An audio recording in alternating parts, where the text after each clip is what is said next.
Hey everyone, in this video I will be showing you how to uninstall OBS Studio in Windows. So let's get started.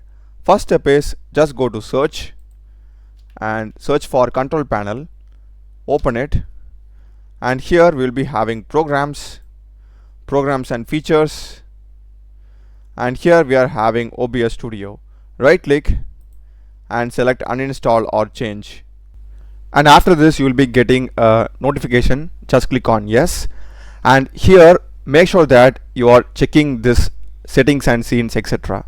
So this will entirely remove it, and click on uninstall, and once it is done just click on close, and here you can see we are not having OBS Studio anymore in our programs. That's the video, guys. Do check the playlist of my channel. Done a lot of videos in programming and AI tools. Subscribe me. Thanks for watching.